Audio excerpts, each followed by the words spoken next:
या सनातन धर्म के मंदिर है, उसको सब सरकार का एक षड्यंत्र रचा के इसको सरकार बेटा सब अपने अंडर में ले रही है और सनातन हिंदू धर्म को ऐसे ही वो करके और हमारे घर से धक्का मार के निकाला जा रहा है और सरकार कब्जा करती जा रही है और हमारा 100 करोड़ हिंदू या प्रधानमंत्री बना दो, ये हमारे धर्म की हमारे देवी देवताओं की रक्षा करेगा। आज वही हमारे देवी देवताओं को बेच के खा रहा है। नमस्कार, मैं हूं अवधेश। इस वक्त मैं मौजूद हूं प्रयागराज में। प्रयागराज में ये संगम का क्षेत्र है। यहाँ पे दुनिया का सबसे बड़ा आध्यात्मिक मेला महाकुंभ 2025 चल रहा है, जो धीरे धीरे लगातार अपनी पूर्णता की ओर है। हमने लगातार आपको भारत के जो विभिन्न साधु संत हैं और सनातन की जो अलग अलग शाखाएं हैं उनके आपको मैंने दर्शन करवाए। सभी संतों से हमने आपको जो है उनका साक्षात्कार आपसे करवाया, उनकी दिव्य बातों को मैंने आप तक पहुंचाया। हमारे साथ में नागा साधु जी हैं, राधेश्याम गिरी जी महाराज हैं। महाराज जी से जानने का प्रयास करेंगे कि सनातन धर्म के विषय में, महाकुंभ के विषय में जो लोगों की धारणा है उसके बारे में जानने का प्रयास करेंगे कि ये महाकुंभ है क्या, सनातन क्या है और महाराज जी का जो है संदेश क्या है लोगों के लिए, हम जानते हैं। जुड़े रहिए हमारे साथ में, बात करते हैं महाराज जी से। गुरु जी स्वागत है आपका। जय श्री महाकाल, हर हर महादेव, जय गंगा मैया। ये सनातन धर्म तो बेटा आदि अनादि है और जो सनातन धर्म की रक्षा करने के लिए भगवान स्वयं नारायण नाना प्रकार की अवतार लेते हैं और लेते रहे हैं। और ये महाकुंभ 144 साल के बाद आया बेटा। जब 12 महाकुंभ होते हैं तब उसमें से एक ये महाकुंभ छटता है जो महापर्व बन जाता है। इसको अमृत स्नान बोलते हैं, जो कि विभिन्न जगहों से हमारे नागा सन्यासी गुफाओं, कंदराओं, हिमालय और बड़ी बड़े पहाड़ों से आके यहाँ जप तप और हवन करते हैं, जो कि हमारे सनातन धर्म, हमारे देवी देवताओं की रक्षा हो सके और विश्व का कल्याण हो सके। इस भावना से हम लोग सब अपनी तपस्या को करते हैं और यही मनोकामना परमात्मा से करते हैं कि सबको सुखी रखो और संपन्न रखो। महाराज जी, ये जो 144 वर्षों के बाद महाकुंभ आया है, इसको पूर्ण महाकुंभ बोलते हैं, इसका क्या मतलब उद्देश्य है? ये क्यों ऐसा कहा? पूर्ण महाकुंभ इसलिए होता है बेटा क्योंकि जो सिद्धियाँ 12 वर्ष में प्राप्त होती है, जो 12-12 वर्ष की, जब 12 वर्ष हो जाता है, 12-12 वर्ष, तब ये फिर महापर्व आता है। तो इसका जब सहस्त्र कुंभों को जब अभिमंत्रित करके होता है तो इसमें से एक सिद्धिमय ज्योत उत्पन्न होती है जो अपने को ऊर्जा और शक्ति प्रदान करती है और अपना कल्याणकारी मार्ग देती है। तो साधारण जो महाकुंभ जो 12 वर्षों में आता है उसमें और ये जो 144वां पूर्ण महाकुंभ आया है, इन दोनों में स्नान करने में क्या पुण्य हमको अलग अलग कैसे मिलता है? बेटा अलग अलग तो ये है कि वो तो हर साल 12 साल में आना है बेटा। तो एक ये है कि जैसे एक बूंद गंगा जल अपने यहाँ से आप पूरा गंगा जी में स्नान करें और एक यहाँ से गंगा जल लेके जाते हैं और अगर 500 लीटर में एक बूंद डाल देते हैं तो पूरा गंगा जल हो जाता है। ऐसा ये 12 साल का जो महाकुंभ ये आता है 144 साल का, तो ये ऐसा रहता है कि 12 साल एक बूंद बूंद जैसा हो जाता है जो पूरे कुंभ को बना देता है। गुरु जी, आपने ये अध्यात्म का मार्ग क्यों चुना, जो है इसके पीछे क्या कारण है? अब इसलिए चुना बेटा कि हमारे सनातन धर्म की रक्षा हो सके, हमारे मठ मंदिर देवताओं की रक्षा हो सके। लेकिन अभी ऐसा हो गया है कि ना हमारे कोई मठ मंदिर की रक्षा हो रही है, ना हमारे धर्म की रक्षा हो रही है। हमारे देवताओं का तिरस्कार किया जा रहा है, हमारे देवताओं को पेपर में छाप रहे हैं, कचड़े में डाल रहे हैं, बीड़ी माचिस में डाल रहे हैं, अगरबत्ती पटाखा में डाल रहे हैं बेटा। इसमें सब में बैन होना चाहिए। और जितने भी हमारे समस्त तीर्थ हैं, जितने भी हमारे धार्मिक या ज्योतिर्लिंग हो या 12 शक्तिपीठ हो या कोई भी हो, 52 भैरव हो या जो भी विभिन्न हमारे जो बड़े बड़े तीर्थ या सनातन धर्म के मंदिर हैं, उसको सब सरकार का एक षड्यंत्र रचा के इसको सरकार बेटा सब अपने अंडर में ले रही है और सनातन हिंदू धर्म को ऐसे ही वो करके और उसको उसके ही घर से बाहर निकाल रही है। नहीं बेटा, सरकार का इसमें क्या, सरकार को क्या पता कि इसकी पखाल पूजा कब करना है, संध्या आरती कब करना है, कब इसका हवन करना है, उसको तो डोनेशन कमाना है बेटा। इसलिए आज जितने भी हमारे विश्व के सनातन धर्म के मंदिर हैं, जो भी बड़े बड़े आवक वाले हैं बेटा, वो सब सरकार उसमें कब्जा कर चुकी है। जैसे कि हमारा राम मंदिर है, काशी विश्वनाथ है, सोमनाथ है, महाकाल है, कोई भी ले लो एक सवाई जट। बेटा हम सनातन हिंदू हैं, मंदिर हमारा, हम हिंदू, भगवान हमारा, हमको ही हमारे घर से धक्का मार के निकाला जा रहा है और सरकार कब्जा करती जा रही है। और हमारा 100 करोड़ हिंदू सोया हुआ है और जिसको हम धर्म की रक्षा करने के लिए राज अभिषेक कर देते हैं कि बेटा चलो इसको मुख्यमंत्री या प्रधानमंत्री बना दो, ये हमारे धर्म की, हमारे देवी देवताओं की रक्षा करेगा। आज वही हमारे देवी देवताओं को बेच के खा रहा है। क्यों? जैसे हमारे राम मंदिर के नाम पे करोड़ों रुपया डोनेशन आया बेटा, कोई देश से बाकी नहीं है, और जो भी दिया सबसे ज़्यादा हमारा हिंदू दिया। लेकिन आज क्या हुआ, सब पैसा सरकार खा रही है। अगर चाहते तो हर राज्य में एक एक राम मंदिर बना देते, हर राज्य के अपने अपने राज्य में अपने राम भगवान की पूजा करते। आज काशी विश्वनाथ को कॉरिडोर बना दिया, कल अयोध्या को बना दिया, मथुरा को बना देगा। हमारे सनातन धर्म को रोड में ला दिया सरकार ने, और हमारा 100 करोड़ हिंदू और सरकार के पीछे भाग रहा है। सरकार क्या षड्यंत्र रच रही है इसको नहीं देख रहा बेटा। हमारा आज तक कोई भी मंदिर, अगर हम हिंदू हैं तो हमारा मंदिर हिंदू के पास होना चाहिए, न हमारे कोई भी आदि गुरु शंकराचार्य के पास है, न हमारे कोई अखाड़ों के पास है। जितने भी आवक की मेन में, चाहे मेहंदीपुर बालाजी ले लो जो, या तिरुपति बालाजी ले लो, या कोई भी जितने हैं, सब सरकार उसका डोनेशन माल कमा रही है और खा रही है, और सनातन धर्म को रोड में कर रही है ताकि और रोड पे आ जाए, भिखारी का भिखारी हो जाए। आज बेटा सबसे ज़्यादा पूरे विश्व में जितना भी गरीब जनता है या भिखारी है तो खाली हिंदू है, और जितना भी पूरे देश में आवक सोना चांदी और पैसा है तो वो हमारे हिंदू मंदिर में है बेटा। फिर भी हमारा हिंदू दुखी है।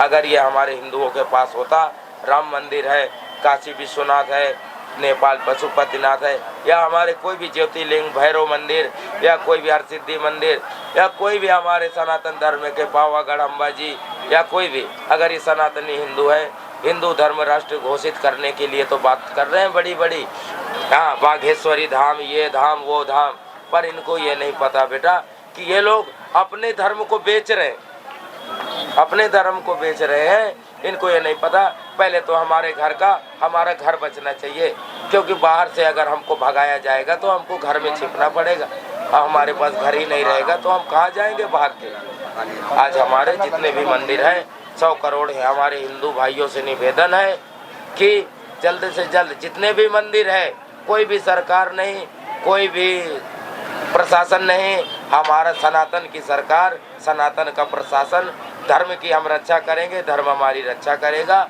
और सारे मंदिरों को, अगर हिंदू हैं और हिंदू होए, तुम्हारे रगों में अगर थोड़ा सा भी हिंदुओं का खून है तो सारे मंदिरों के खिलाफ आवाज़ उठाइए, पूरे देश में हंगामा करिए और इसका आवाज़ उठाइए, और अपना हिंदुओं का मंदिर जितना है आज़ाद करिए। आज कोई भी क्रिश्चियन का मंदिर सरकारी ट्रस्टी नहीं है, कोई भी दरगाह, कोई भी कब्रिस्तान, कोई भी सरकारी नहीं है। आज हमारा सारे मंदिर सरकारी लॉकर बन गए, उनके अधीन हो गए हैं बेटा। आज हमारा मंदिर, हमारा भगवान, हमको वहाँ से धक्का मार के निकाला जा रहा है, हमको लाइन में खड़ा होना पड़ रहा है।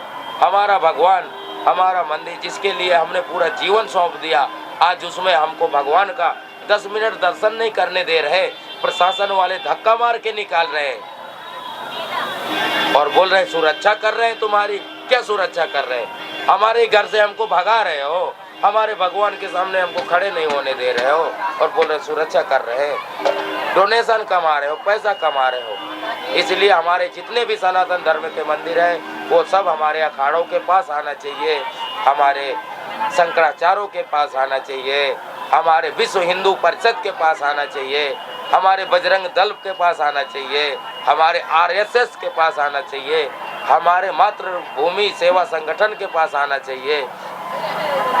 ये कोई भी सरकारी ट्रस्टी नहीं होना चाहिए, कोई भी गुलामी नहीं कर रहा। आज सरकार इसकी है, कल किसी और की आ जाएगी। आज ये लात मार रहा है, कल वो भी लात मारेगा। इसलिए हमारा घर है, हमको दिया जाए। हमारा सब 100 करोड़ हिंदुओं से यही निवेदन है गंगा जी के दरबार में कि आप इसके लिए सब कुछ करिए, हर प्रदेश से आवाज़ उठाइए और सरकार के खिलाफ एक जंग छेड़िए। जो कि हमको लड़ना नहीं है, हमारा घर चाहिए, हमारा भगवान चाहिए, हमारा मंदिर चाहिए। आज करोड़ों रुपया हमारा हिंदू राम मंदिर के नाम से चंदा दिया बेटा। अगर वो सरकारी ट्रस्ट बनना होता तो हमारा हिंदू 1 रुपया नहीं देता। खुद का अलग राम मंदिर बना था, चाहे खुद की जमीन दे के बना था, पर बना था। अगर करोड़ों रुपया अरबों रुपया दान कर सकता है तो जमीन भी, जब हम अपनी जान दे सकते हैं तो जान से ज़्यादा तो कुछ है नहीं बेटा। क्या है? जान है तो जहान है। तो ये सारे मंदिर, पहले बात तो हमारे आज़ाद होना चाहिए। सारे तीर्थ, शक्तिपीठ, 12 ज्योतिर्लिंग या अन्य जितने भी हमारे सनातन धर्म संस्कृत के तीर्थ हैं, देवी देवता हैं, ये आज़ाद होना चाहिए। और सभी जितने भी नया पीढ़ी है, आप सभी इसके प्रति आवाज़ उठाइए और धर्म की रक्षा करो, धर्म तुम्हारी रक्षा करे। जय श्री महाकाल, जय भारत माता की। महाराज जी, एक प्रश्न और करेंगे आपसे। सरकार तो कहती है कि 500 वर्ष बाद हमने जो है राम मंदिर बना दिया, इसके क्रेडिट सरकार ले रही है। सरकार ने कुछ भी नहीं किया। सरकार ने 500 वर्ष में क्या किया? हमारे लाखों साधु संत उसमें बलिदान दे दिया। सरयू बंद हो गई, लाल हो गई। आज क्या हुआ? हमारा राम मंदिर, हमने कई वर्षों से लड़ा जिसके लिए, हम भी बेटा पूरे शरीर से टूटे फूटे हैं, हमने भी लड़े, लेकिन जिसके लिए हमने लड़े हैं, आज वहाँ हम 10 मिनट भगवान, अपने भगवान का दर्शन नहीं कर पा रहे, इसका हमको दुख है। आज वहाँ की प्रशासन हमको धक्का मार के निकाल रही, आगे बढ़ो। भगवान हमारा, लड़ हम रहे हैं, मर हम रहे हैं, सनातन धर्म की रक्षा हम कर रहे हैं, कब्जा तुम कर रहे हो, डोनेशन तुम कमा रहे हो, ये सब नहीं चलेगा। अगर हमारा हिंदू का मंदिर है तो हिंदू के पास आना चाहिए। वो कोई भी हिंदू हो, कोई भी जाति का, कोई भी पार्टी का, कोई भी देश का, कोई भी भेष का, वो हमारे पास आना चाहिए। लोग योगी और मोदी को तो भगवान और हनुमान की संज्ञा देते हैं। हम तो इनको यही समझ रखे थे, लेकिन हम तो इनको ऐसा समझ लिया कि घर का बेदी लंका ढावे। ये तो विभीषण जैसा काम हो गया बेटा। ना योगी जी कुछ कर रहे हैं, ना मोदी जी। अगर ये हिंदू होते, सनातनी होते, तो ये इसके लिए करते।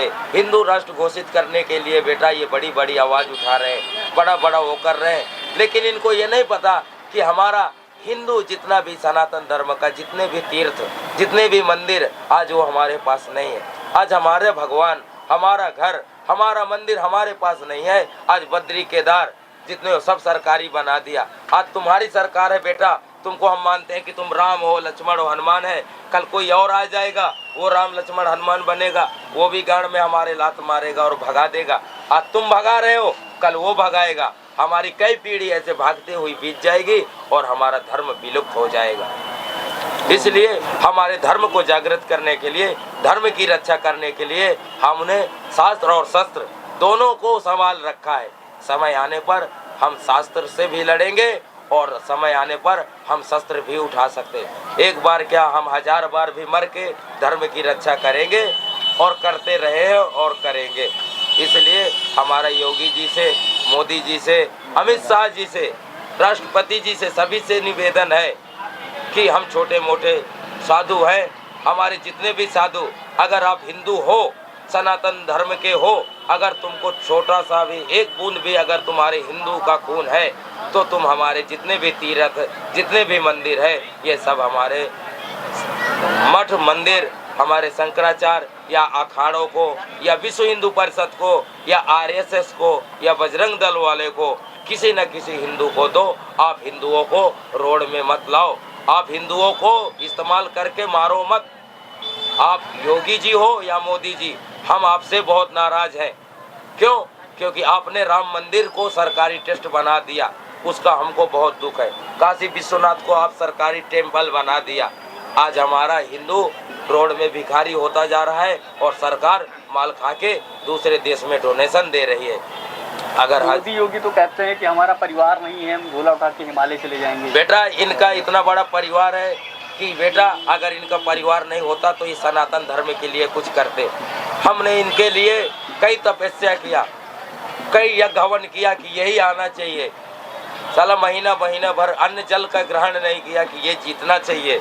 इनके लिए कितने हमारे साधु संतों ने यज्ञ हवन सब चीज़ चालू किए कि हमारा ये कोई धर्म की रक्षा करने के लिए कोई शेर आ रहे हैं। लेकिन लास्ट में जब कुत्ते निकले तब हमको इनसे भी हमारा दिल टूट गया। क्यों? क्योंकि बेटा ये आदि अनादि महाकुंभ है, ये आज का नहीं, आज ये इसको भी ये सरकारी बनाना चाहते हैं। ये नागा बाबा बेटा आज से नहीं, आदि अनादि से हमारा महाकुंभ चला आ रहा है और प्रशासन और सरकार का काम है सेवा करना।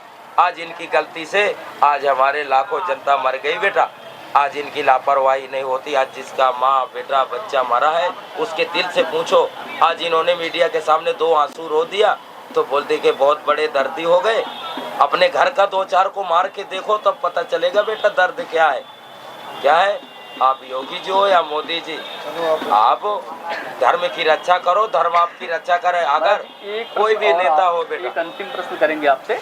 बागेश्वर बालाजी महाराज जो धीरेन्द्र शास्त्री जी आए हुए थे, उन्होंने अपने बयान में कहा कि यहाँ जो लोग मरे हैं तो मोक्ष को प्राप्त हो गए। इस पर आप धीरेन्द्र शास्त्री क्यों नहीं मरता, वो उसको क्यों नहीं मोक्ष मिलता? पहले तो उसको आके यहाँ मर जाना चाहिए। बालाजी का चमत्कार बताता है, दुनिया को चोदू बनाता है। हमको सब पता है ये क्या करते हैं। अगर तुम सनातन का वो धर्म ध्वजा लेके बैठे हो तो पहले सनातन के मंदिरों के लिए आवाज उठाइए। आपको बालाजी का सरकार है तो आप कोर्ट से आदेश लेने की आवश्यकता नहीं है। बालाजी की ऐसी कृपा है कि युगो युगो प्रताप तुम्हारा है, पर सिद्धि जगत उजियारा। अगर उनके पास इतनी सिद्धि है तो उनका खाली एक मोहर का काम है, सरकार का काम नहीं। वहाँ हिंदू राष्ट्र घोषित हो जाएगा। इनके बोलने चिल्लाने और रोने से नहीं होगा। और ये भी सरकारी बागेश्वरी धाम ने ये वो सब सरकारी ट्रस्टी अभी घुस गए उसके भी घर में। जो खुद का घर नहीं बचा सकता वो भगवान का क्या बचाएगा। जय श्री महाकाल, हर हर महादेव, जय गिरनारी, नारे दुख नारे बीमारी। हमारे साथ में राधेश्याम गिरी जी महाराज नागा बाबा थे, जो कि सरकार की नीतियों को लेकर के काफ़ी रुष्ट और नाराज दिखाई दिए हैं। इसके अलावा हिंदुओं से भी आह्वान किया है कि अपनी धर्म और संस्कृति को बचाने के लिए और हम घर से बाहर आए। नाराज है और सभी हिंदुओं से भी गुरुजी नाराज दिखाई दे रहे हैं, क्योंकि वो जो है हिंदू धर्म के लिए आवाज नहीं उठा रहे हैं। तो ये गुरुजी ने अपनी बातें साझा की हमारे साथ में। जुड़े रहिए, देखते रहिए द हिंदी रिपोर्टर। मिलते हैं आपसे अगली वीडियो में, तब तक के लिए नमस्कार, जय हिंद, वंदे मातरम, हर हर महादेव। नीचे कमेंट बॉक्स खाली है, प्रतिक्रिया जरूर दीजिएगा और लोगों के बीच में इस वीडियो को ज़्यादा से ज़्यादा शेयर करिए, ताकि महाराज जी की जो बातें हैं, जो इनके दिव्य वचन है, वो ज़्यादा से ज़्यादा हिंदुओं के बीच में पहुँचे। धन्यवाद।